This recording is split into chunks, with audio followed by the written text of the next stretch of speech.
Baik, bismillahirrahmanirrahim. Assalamualaikum warahmatullahi wabarakatuh. Di sini saya akan sedikit menjelaskan tentang profil Laznas dan fungsi Laznas.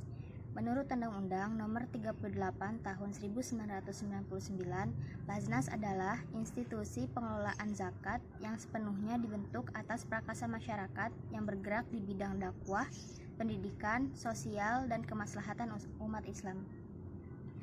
Laznas didirikan pada tanggal 21 November 2001 dan disahkan oleh Departemen Agama Republik Indonesia pada tanggal 17 September 2002. Baik, yang kedua adalah fungsi Laznas. Fungsi Laznas di sini terdiri dari empat, yaitu yang pertama perencanaan pengumpulan, pendistribusian dan pendayagunaan zakat. Yang kedua, pelaksanaan pengumpulan, pendistribusian, dan pendayagunaan zakat. Yang ketiga, pengendalian pengumpulan, pendistribusian, dan pendayagunaan zakat. Yang keempat, pelaporan dan pertanggungjawaban pelaksanaan pengelolaan zakat. Terima kasih. Wassalamualaikum warahmatullahi wabarakatuh. Assalamualaikum warahmatullahi wabarakatuh. Di sini saya Mar'atus Soliha akan menjelaskan tentang keorganisasian dalam Lembaga Amil Zakat Nasional atau dapat disingkat dengan Laznas.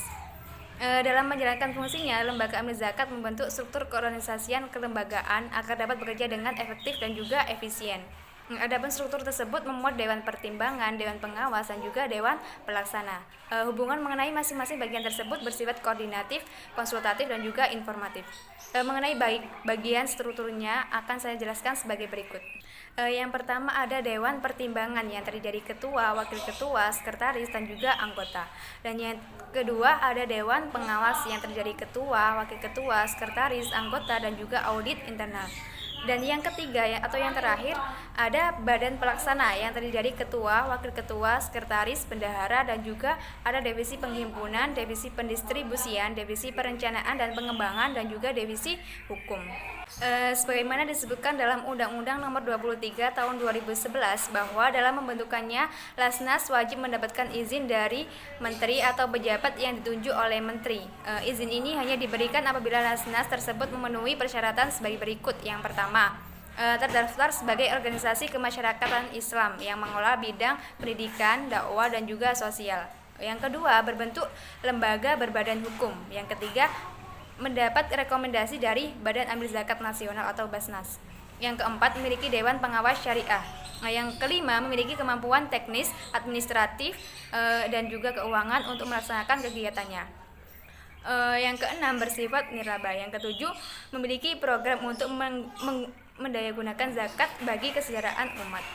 Ketentuan lebih lanjut mengenai persyaratan organisasi, mekanisme perizinan, pembentukan perwakilan, pelaporan, dan juga pertanggungjawaban Laznas diatur dalam peraturan pemerintah. Mungkin cukup itu dari saya, kurang lebihnya mohon maaf. Wassalamualaikum warahmatullahi wabarakatuh. Assalamualaikum warahmatullahi wabarakatuh. Sekarang kita bahas tentang program kerja Laznas. Laznas di sini teman-teman sudah memiliki banyak cabang seperti Laznas PKPU dan Rumah Zakat, Laznas dan PKPU. Dan di sini juga ada yang namanya Laznas Muhammadiyah, di mana Laznas Muhammadiyah ini sudah memiliki banyak cabang hingga ke kecamatan dan juga sudah masuk ke berbagai daerah. Tujuannya itu untuk memperluas jangkauan potensi muzaki potensial. Dan di sini teman-teman, Laznas itu tidak hanya fokus kepada Basnas, tapi juga mereka ini sudah memperluas donasi untuk dana kemanusiaan, CSR, dan juga berbentuk barang. Dan di sini secara umum penyaluran dana Laznas itu diarahkan kepada bidang ekonomi, kesehatan, pendidikan, dakwah, dan sosial kemanusiaan. Untuk program Laznas sendiri di sini ada 11 program beserta dengan bentuk program pemberdayaan. Dan teman-teman itu bisa melihat sendiri nanti di PPT atau di makalah secara rincinya, karena saya tidak menyebutkan semua bentuk pemberdayaannya, hanya saya ingin menyebutkan beberapa saja. Yang pertama itu ada Pos Keadilan dan Peduli Umat. Itu program yang pertama. Dan salah satu bentuk pemberdayaannya itu seperti bantuan modal atau pendampingan para pedagang. Kemudian yang kedua di sini juga ada Rumah Zakat atau bisa disebut dengan RZ. Dan salah satu bentuk pemberdayaannya itu adalah bantuan wirausaha. Kemudian yang ketiga ada Dompet Duafa. Dompet duafa ini salah satu pemberdayaannya itu seperti pemberdayaan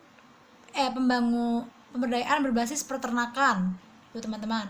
Kemudian di sini juga ada yang namanya dompet peduli umat Darut Tauhid, ada Baitul Mal Hidayatullah, ada Lazis Muhammadiyah, kemudian ada Lazis Nahdlatul Ulama, ada Dewan Dakwah Islamiyah Indonesia. Dan Dewan Dakwah Islamiyah Indonesia ini contoh pemberdayaannya seperti training dai. Yang kedua itu ada program pengentasan kemiskinan. Kemudian di sini juga ada Yayasan Dana Sosial Al-Falah atau bisa disingkat dengan YDSF. Kemudian di sini juga ada Pusat Zakat Umat. Tadi yang disebutkan itu PZU. Dan salah satu pemberdayaannya itu seperti diklat pelatihan wirausaha. Yang kedua ada bina ekonomi kecil produktif, ada juga peningkatan kesejahteraan di wilayah program bina desa, serta ketersediaan hewan ternak, domba atau sapi bagi program akikah dan kurban. Kemudian untuk program selanjutnya itu ada Baitul Mal Muamalat. Kemudian ada juga Bangun Sejahtera Mitra Umat, dan Badan Amil Zakat Nasional atau bisa disebut dengan Basnas seperti kita ketahui pada umumnya. Nah, di Badan Amil Zakat Nasional ini bentuk penyalurannya itu seperti pengembangan komunitas dengan mengintegrasikan aspek sosial. Contohnya aspek sosialnya itu seperti pendidikan, kesehatan, agama, lingkungan, dan aspek sosial lainnya. Kemudian penyaluran yang kedua itu penyaluran Ziswaf ini Ziswaf produktif baik melalui pinjaman kebajikan atau bisa disebut dengan Al-Qardul Hasan maupun melalui pembiayaan dengan pola syariah kepada para mustahik atau lebih dikenal dengan Baitul Qirat Bas atau bisa disingkat dengan BKB. Itu teman-teman. Teman-teman bisa lihat sendiri lengkapnya di makalah gitu ya. Cukup sekian dari saya. Thank you. Wassalamualaikum warahmatullahi wabarakatuh.